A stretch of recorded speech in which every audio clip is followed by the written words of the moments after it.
Jeez. Wow, I am too good for you.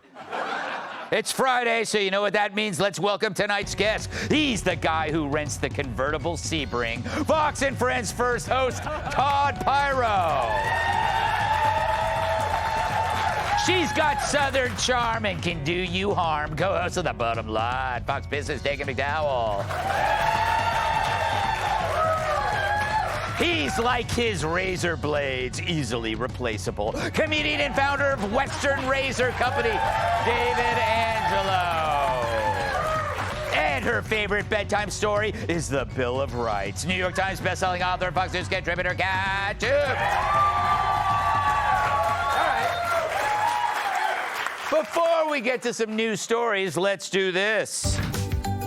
Greg's Leftovers. Yeah. Yeah, Leftovers, where I read the jokes we didn't use this week, and as always, it's my first time reading them. So if they suck, we'll make Joe Mackey sleep in Jerry Nadler's pants.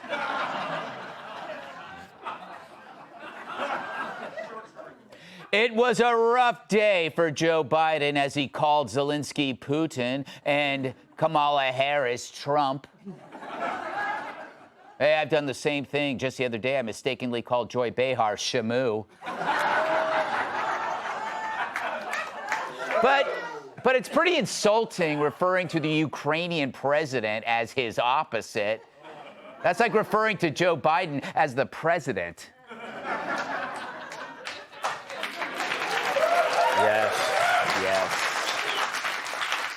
At last night's press conference, Biden's opening remarks were about proudly being in NATO, leading NATO members to say, "We've got to get out of NATO." Joe also blamed his staff for adding things all the time to his schedule. You know, things like breathing and putting on pants and wiping the drool off his face. He also told reporters that Kamala Harris is qualified to be president. After all, like him, she's also brain dead.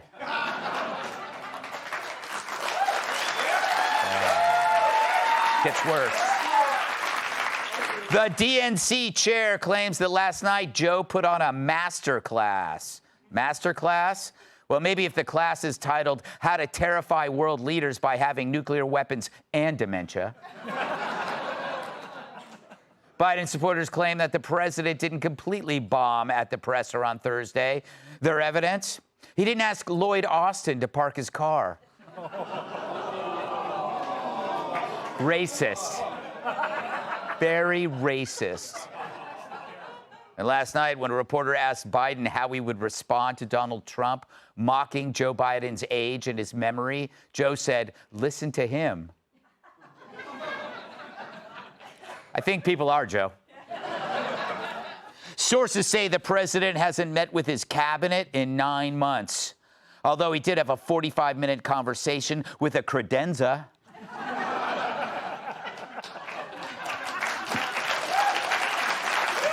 Credenza. Never knew what that was. Earlier this week, Biden dismissed concerns about his mental acuity and said he'd drop out only if Lord Almighty told him to. "But I did," said one man. Yeah.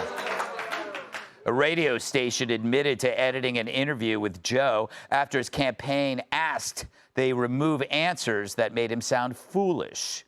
Listeners were tipped off by the 90 consecutive minutes of silence.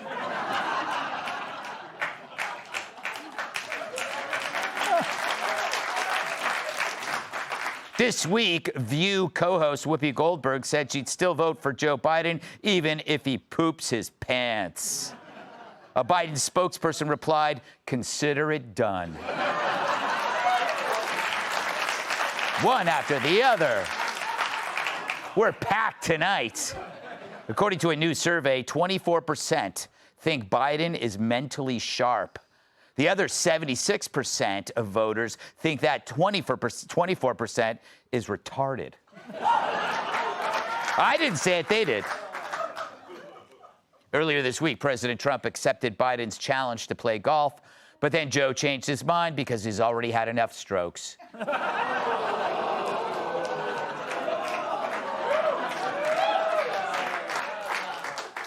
NBC News reports that the president relies more and more on advice from his son, Hunter. That explains the new ceiling mirror in the Lincoln bedroom.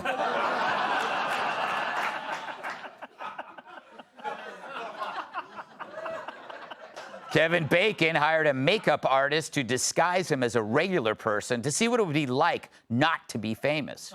I did the same thing that time I disguised myself as Brian Kilmeade. Finally, a couple was arrested at a Georgia Mexican restaurant when a man attempted to funnel a margarita down the butt of his wife. Apparently, he forgot to salt the rim. All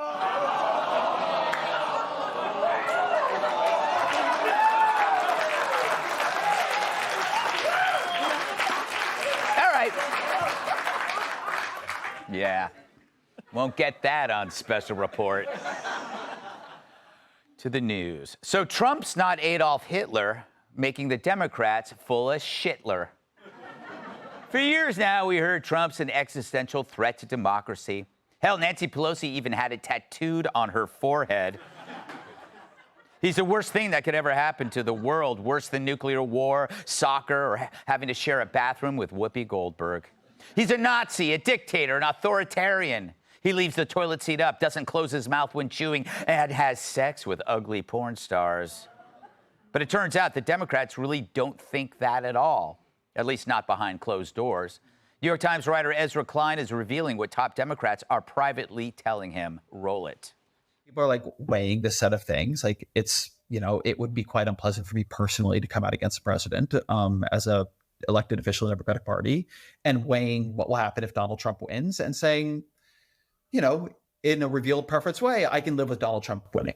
I have had top Democrats say to me basically something like, I don't know why all these Democrats who think Donald Trump is an existential threat to democracy are acting the way they are. But the reason I'm acting the way I am is because I don't think that. So wait, you're telling me that the Democrats were lying? That's as surprising as Chris Christie ordering 2 desserts. But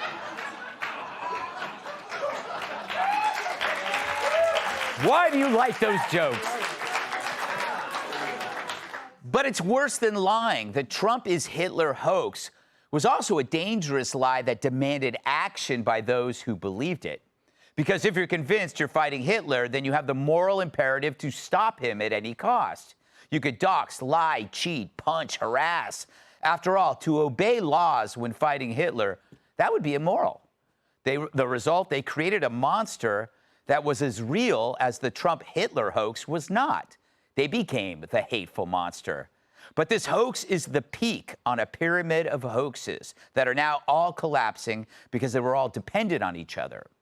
The foundational hoaxes that created the evil Trump myth, he's a Nazi lover who says you should drink bleach while collaborating with Russians, that gave us the Trump is an existential risk hoax, which gave us the Biden is fine hoax, which prompted the cover-ups and, of course, the cheap fake hoaxes. But knock one down and then they all follow. The lesson for all of us, when a hoax appears, you need to run right at it. And when you take one out, you'll always find a dozen other hoaxes depending on it. That's the thing with hoaxes. Dems believe there's safety in numbers. And this should upset you, but it should upset Democrat voters most. Imagine believing all this. You were either duped, naive, or just plain stupid, which is all you need to do to keep supporting Joe. That and a lot of drugs. All right.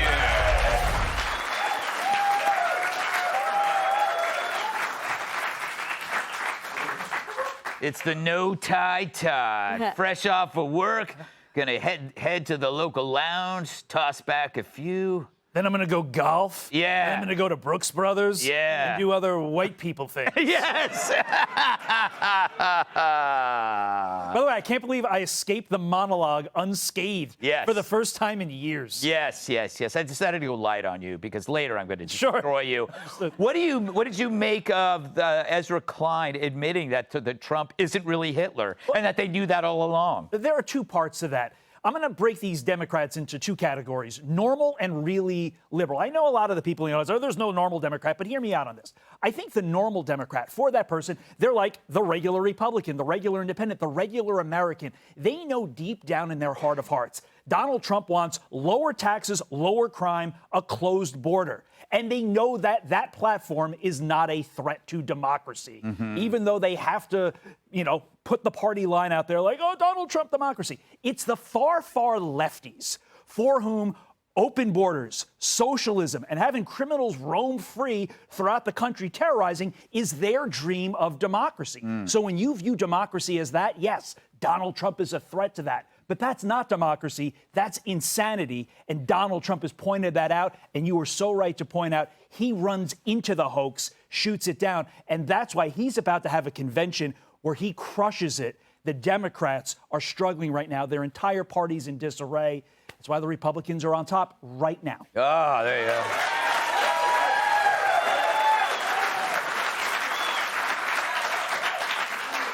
Spoken like a true aging golf pro. Hello. Doesn't he look like that? Yes. Dagan, do you think the Dems are going to learn a lesson here, or are they going to just keep pumping out the hoaxes? I think what Ezra Klein said is the hoax. This I call pig potatoes on this. I think that it feels like a planted story to get Donald Trump and his team to let their guard down, knowing what they've done in the past. It's, don't worry, the Democrats no longer see you as a threat. They're no longer out to get you. After the Steele dossier, the Russia collusion hoax that went on for years and years and years, which Nancy Pelosi was still talking about 2 days ago, and the legal warfare, the vast legal warfare up and down the coast, that. The coast is not clear for Donald Trump in any way, shape, or form to that point. Okay, so, we've seen the caterwauling on the TV, the unhinged and unmedicated. Those are sirens, sure, but it's always been what we cannot hear and cannot see by the Democrats that has always been the danger. And because they will try to maintain control and power by any means necessary.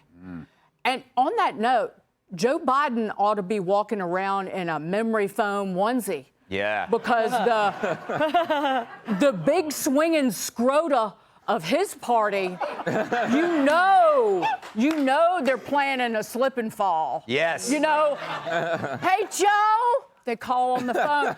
How about a midnight pudding run? Yeah. And then he's in a coma.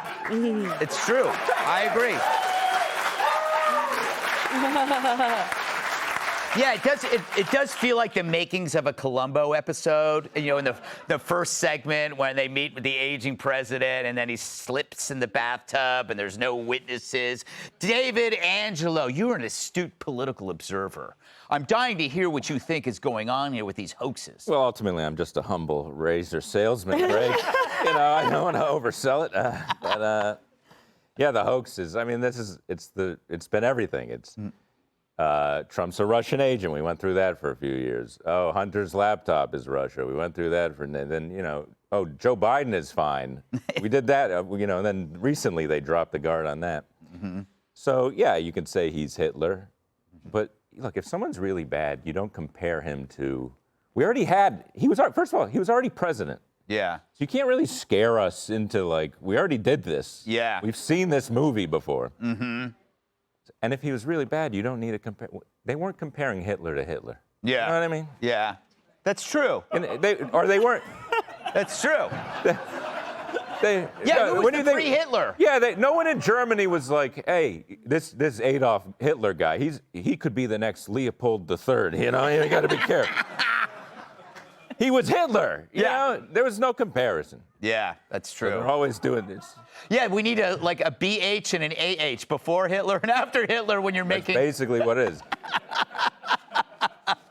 That's an interesting point. Again, Kat, though, I think this whole thing fell apart because they didn't think it through. If Trump was the existential risk, why are you putting Mr. Magoo up against him? And that was how it all fell apart. Well, Biden said it himself in that interview. Yeah. He said it himself. He said, how would you feel if you run and Trump wins? And Biden said, I'd feel okay as long as I knew I did my best. Yes. If I were the one man standing between the world and Hitler, Yeah. and Hitler got past me, I wouldn't be like, well, I gave it 110%. And then, like, go to Panera for you pick two. Soup and other soup. But I think the really sad part about all of this is the people, because there are some people who do, I think, believe it. You can see them actually being afraid of this, which again doesn't make sense because we already saw like a Trump presidency, right? But so then people will see the other side, the voters, as not just people with whom they disagree, but like, you actually don't care Yes. if I'm going to end up in a camp. And it does horrible things to our relationships with each other. It's not like this is just a zero-sum thing where the only thing that's at stake here is politics. Yeah. It's actual real relationships in families and among friends are really truly affected by this. And it's so infuriating, especially for that It's reason. not like you disagree on bans. No. No, it's like if you are, It's if like, you, you don't care about my humanity. exactly, you want me to die. Do you want me to be put in a? I've seen that earnestly said by people. Yeah. If you vote, how can you say I'm going to be in a camp? And like they seem serious. You know what's a good comeback? Yeah, a fat camp. Hey. Wow. David? What? Why the fat jokes? Like people are like, yeah. Here's how unserious Democrats are about protecting democracy, as if that's a threat. Yeah. They're currently, Joe Biden won the primary. They're trying to coup him right now. They're in the middle of a coup with Joe Biden to push him out. So they don't care. He's the guy. Yeah, exactly. This is an insurrection. It really is. You know what's funny? The Republicans had one like pop-up insurrection. You know, they didn't even know what they were doing. These guys, they've been doing this forever. The fact you just called January 6th a pop-up. Yeah. Here for a day. Crazy. Shop online. Crazy. Up next, Biden's a mess in front of the press. Hey, Sean Hannity here. Hey, click here to subscribe to Fox News YouTube page and catch our hottest interviews and most compelling analysis. You will not get it anywhere else.